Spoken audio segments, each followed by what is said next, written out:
शिक्षा का लक्ष्य और जगेगा, गांव के सबसे निचले स्तर तक जाएगा, तब इस बाबा साहब की इस बात का इस सपना पूरा होगा।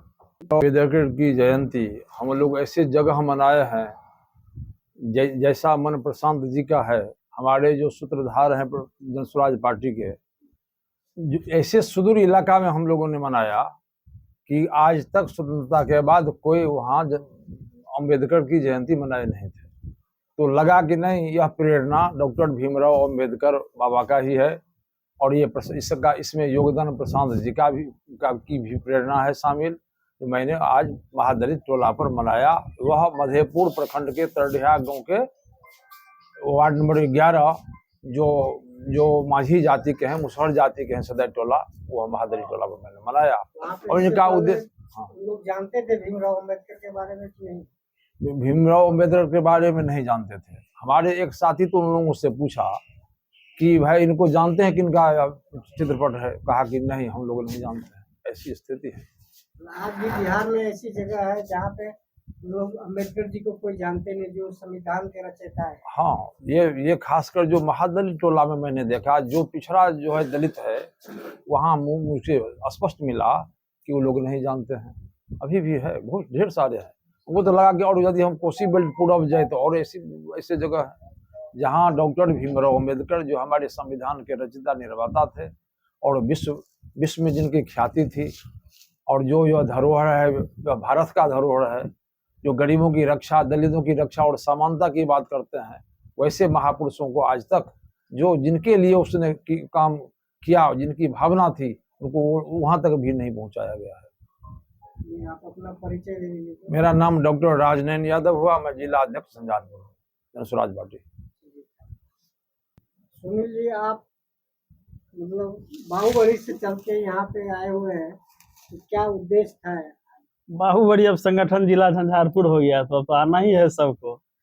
संगठन जिला झंझारपुर जनसुराज पार्टी की तरफ से आज बाबा साहब डॉक्टर भीमराव अम्बेडकर का 135वीं जन्मतिथि जयंती समारोह हम लोग तड़िया में मनाए।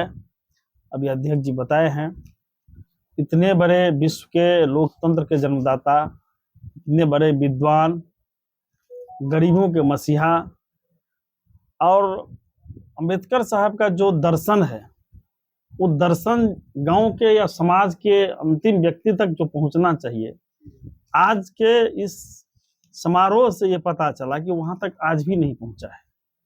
मतलब जो सदैव लोग थे वहां, उनको ये भी जानकारी नहीं है कि हमारे ये पुरखा, जिन्होंने मेरे अधिकार के लिए संपूर्ण जीवन न्यौछावर कर दिया, उनको पता नहीं है। और उनका एक स्लोगन था कि शिक्षित हो, संगठित बनो और संघर्ष करो। ये बात डॉक्टर लोहिया ने भी कहा था। आज भी वो बात प्रासंगिक है। उस बात को चरितार्थ करने के लिए धरती पर हमको लगता है कि शिक्षा का लक्ष्य और जगेगा, गांव के सबसे निचले स्तर तक जाएगा, तब इस बाबा साहब की इस बात का इस सपना पूरा होगा।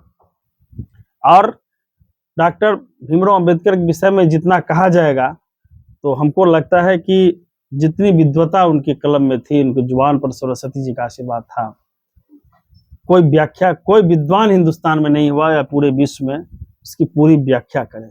विश्व का हर देश भारत के सबसे लोकतांत्रिक देश के जो संविधान दिया, उस संविधान के दर्शन से ही पूरे विश्व में अलग अलग देशों ने अपना लोकतांत्रिक पद्धति बनाया, अपना संविधान बनाया। बाबा साहब हिंदुस्तान में, आजाद हिंदुस्तान में जब लड़ाई लड़ रहे थे गरीबों और पिछड़ों के लिए, एक बार डॉक्टर पंडित नेहरू से उनकी वार्ता हो रही थी, तो उन्होंने हंसते हुए कहा था, आज मैंने एक अखबार के संपादकीय पेज में देखा, उसमें कहा कि अब नेहरू जी, रानी के पेट से राजा पैदा नहीं होगा, अब लोकतंत्र में बैलेट से राजा पैदा होगा। ये बात बहुत छोटा है, लेकिन ये लोकतंत्र का, इस लोकतंत्र की खूबसूरती का जो सबसे बड़ा मिसाल है, उन्होंने बाबा साहब संविधान रच करके दे दिया था। आज ऐसे महापुरुष का हम लोग जयंती मना रहे हैं, और जयंती मनाते हुए हम लोग हर्ष मना रहे हैं कि ये धरती पर हमको लगता है कि ऊपर वाला ने अवतार के रूप में भेजा था। धरती पर वो भगवान थे बाबा साहब, नहीं तो इतने गरीबी में इतने बड़े विद्वान, इतने बड़े शिक्षित, भारत के स्वतंत्रता सेनानी और इतने बड़े सपना देखने वाले, जो समाज के सबसे अंतिम व्यक्ति के जो अंतिम पायदान पर रहने वाले लोग हैं, उनके लिए सोचने वाले, कलम चलाने वाले, आज श्रद्धा सुमन हम लोग अर्पित करते हैं, उनके प्रति श्रद्धांजलि अर्पित करते हैं।